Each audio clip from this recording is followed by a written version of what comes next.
Hey guys, how's it going? Just want to chat about something that God put on my heart. He's had it on my heart for quite a while, and it's been something he's just been adding to and just been clarifying more and more sort of day by day. I was just reading the book of 1 John 2 from the Bible today, where it talks about not loving this world and the things that are in this world. And it's something as part of my journey. I've been a Christian for quite a while, and I've been doing my best to follow Jesus. There's been some ups, there's been some downs, there's been some good times, and there's been some really tough times. It's actually in those tough times that you actually seem to learn the most. They're the character building times. They're the trials of your faith where all the questions come up. God has no problems with questions. He invites questions, as a matter of fact. He's happy for you to bring all the questions you want because he has all the answers. He's never afraid of questions. And it's been those times where I've had to question what I've been doing, why I've been doing it. Is it just about me? Is it about God? Is what I'm doing actually worthwhile? Is it actually counting for anything in eternity? Or is it just selfish ambition? Is it just, just the flesh? So, as I've been on that journey myself, I've also been looking around at a lot of stuff around me, a lot of stuff I've seen in the church, even in our Western society as a whole. Our Western society, we've generally got a lot of money. See, I'm driving through the city right now, and there's a whole stack of cars around me, and pretty much every car is new. If it's not new, it's in the last 4 to 5 years. Most people have got money. Like in our Western society, we're not really doing without a lot. We've got a lot. We've got a welfare system, so if you're struggling for food, you can get money from the government, even housing. If you split up from your husband or wife, you can get rent assistance, all this sort of gear. Even if you're someone who's an alcoholic or a drug addict, there's welfare systems in place, which is great. There's nothing wrong with that. It's really good. We're very, very blessed in this country of Australia to have such good systems set up. The only problem I've got and the only concern I've got is that from what I've been studying in the Bible is that God is most evident not in the times where there is plenty. He's most evident in the times of lack. See, I look at all the greatest heroes of the Bible. In the book of Hebrews 11, it has like a faith hall of fame. It's like instead of like, in the Olympics where you got the fastest people in the world, the people that can do the highest high jump or, pole vaulting or swimmers, whatever, it's the opposite of that. It's often the people who are the lowest that struggled, but they trusted in God, they believed in Him, and He came through. And I look at some of those stories. I look at Moses, baby boy, Jewish kid, born in the land of Egypt, where there's basically a genocide happening. All of his kind, all the baby boys are being killed, and his parents hide him away so he's not killed, and they care about him because they believe God's going to use him. Anyway, he grows up in privileged society. He grows up in the palaces with the Pharaoh. Essentially, he's a prince. You might have seen the Disney movie, The Prince of Egypt, and that's essentially what he was. But he had that spirit about him of deliverance. He wanted to see his people set free. He wanted to see them really know their God. But see, the thing is, God didn't need that privileged environment. He didn't need the money or even the youth and the strength of youth that Moses had. See, Moses went in and took it in his own hands to, I'm going to stop the oppressors. And he saw an Egyptian master beating a slave, so he jumped in and, strangled him and killed him and buried the body and thought, this will start the revolution. This will, the uprising, and then the Israelites will finally get their freedom. But it actually says in the Bible, the wrath of man, or the anger of mankind, does not work the righteousness of God. So God doesn't need our uprising or our revolution. It just goes to show all of the things in history, all the religious wars, the crusades, all of the things that are set about by religious bickering and fighting and conflict actually achieves nothing, if not very little. Because God does not use the wrath and the anger and the outbursts of mankind to achieve His purposes. He steps out of it. What God does use is He uses the humble. He uses the broken, the lowly, He uses those that are in lack. And I think of Moses. See, Moses, he stepped in and I'm going to be the big man. I'm going to step up and really fight the oppression. But it didn't work. It's not what God wanted. The heart was right, as in his heart for deliverance, and the goal was right. The way he went about it was wrong. Moses ended up going into exile for 40 years. He lived as a shepherd, looking after sheep, and he got married, had kids. 40 years is a long time. For a lot of people, that would be enough that you've completely forget everything of what you're about. But that's what God wanted to do. God wanted him to forget his youth and forget that uprising and that blood-boiling ambition, that revolution that was in him. God wanted him to forget that and do things God's way. And see, Moses changed. He changed a lot. When God did meet him in the wilderness, God said to him, Moses, I want you to go and set my people free. I want you to be the leader to do this. And see, that Moses that was in Israel, Moses that was the Israelite growing up in Egypt, the young man that was, let's overthrow the power, he was gone. Because he actually answered God and said, I haven't got the goods. I'm not that guy. I don't speak that well. I'm not confident. I'm not strong. It's done for me. I surely someone else you can find. But see, God said, no, you are perfectly the right person. You're exactly the right person. You see, this is what I'm trying to show you here, is that it's God in the lack. God saw all of his shortcomings. God saw all of Moses' failures, all of his weaknesses, and said, that's fine, because I will be your strength. I will be the strength in those weaknesses. See, God doesn't really need the fancy people, the strong people, the beautiful people, the good-looking people, the influential people, the famous people, the rich people. He doesn't need that. As a matter of fact, 9 times out of 10, they're not the ones he's going to take at all. He'll reject them. And that's proven from the Bible. That's not my opinion. It actually says in the Bible that God rejected many people for leadership. He ended up choosing David as king over all of his brothers. There were plenty of better choices to choose. The other brothers were, older, probably more mature, probably had more skill sets, all of that sort of gear.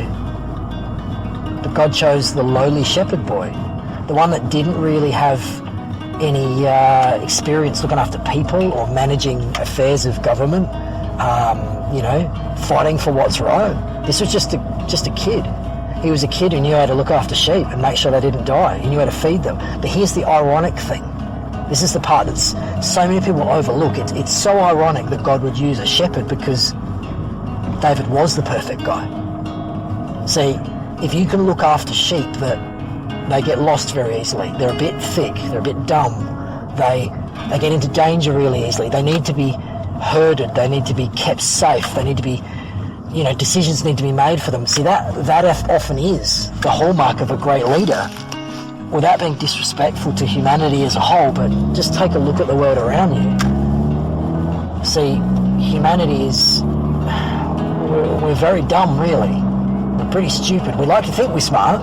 We like to think, with all our advances in science and technology and philosophy, but where does it lead us? Well, we're killing each other. While one country is rich, another country is starving. What's the point of that then? See, humanity is so blinded by what it sees from its human eyes. We see colours of skin, we see money, we see cars, we see houses, we see countries, we hear the way you talk, where you came from it. It's all outward stuff. See, God doesn't see like that. God doesn't care about your skin colour, how rich you are, where you were born. He doesn't care about any of that. What he cares about is anyone who's willing to listen to him and bow before him and learn his ways. See, even Mary, the mother of Jesus, you've got another one that she's in their lack. See, they didn't even have a room to deliver Jesus in. That's lack. David fighting Goliath, man, he didn't stand a chance. In the physical world, the Goliath would have dismembered David. He would have ripped him to shreds, and Goliath was trained for this. He was a professional fighter, a killer. David didn't have the goods, not at all. But he brought his lack. His lack was, I don't have the strength, I don't have what it takes, but I'm going to stand up for what's right. I'm going to stand up for what I believe in, even if it cost me my life. But it didn't cost him his life, because God stood in and said, I will be that strength in your weakness. So this is what God's really been speaking to me about, is He's the God in your lack. He's not the God of lack. He's the God of ultimate provision. He's the God of ultimate strength, ultimate power, but we're not meant to be that. So I guess what I'm saying is, don't aim to be the hotshot, the high-flying, big-name, well-known, rich and famous person. That's what the world tells you to be. They tell you, be the best you can be, believe in yourself. What's the point of believing in yourself if you die? You don't outlive this life. You can't even help yourself. The truth is, even the most rich and famous people in this world are only there because God has allowed them to be. That's not my opinion again. That's Jesus Christ said that. He said to Pontius Pilate, who was about to send him off to be crucified, he said, you would have no power if it were not given you by God. So the only reason anyone is anything down here, and that's not just Christians, that's everyone in this world, the only reason anyone is anything is because of God. So there's no point going and boasting and thinking you're a hotshot, thinking you're great. The only reason anyone has any skills down here is because of God. The only reason anyone has any abilities is because of God. The only reason anyone has any money is because of God. But God's saying, don't chase those things. Because the thing is, chasing that stuff and trying to be that stuff, be, the famous, the rich, the powerful, it's just like playing a video game and collecting all the money and collecting all the stuff in the video game. But the thing is, what are you going to do one day if the hard drive in your computer crashes? Or your save game's corrupted? Everything you've worked for is just gone. That's it, gone. That's a horrible feeling. For anyone who's ever had a hard drive die on their computer, you know what it feels like. It makes you feel sick to the stomach. And this is the thing. Don't chase that stuff down here. It's a game. This whole world down here is not real. It's not the real world. It may feel real. It may look real. It may sound real. It may smell real. But it's not real. Because if it passes away and it's gone forever, if it's rolled up like a scroll and discarded, it's not real. It was never real. Instead, better than collecting all that stuff and chasing the money down here, power, fame, riches, you do far better to follow Jesus and his ways. See, his ways last forever. He says if you follow him, you're actually collecting treasure for heaven. And in heaven, there's no time. It never rusts. It never falls apart. You can enjoy it forever. No one steals it. See, that's where I want to be keeping my treasure. That's where I want to be collecting to go to that place. Yeah, I'm really thankful for what gives me down here on this earth. I'm thankful for the car I've got to drive. I'm thankful for the house I live in. I'm thankful for this country. Like I said at the start, I'm thankful for all the great things about this country.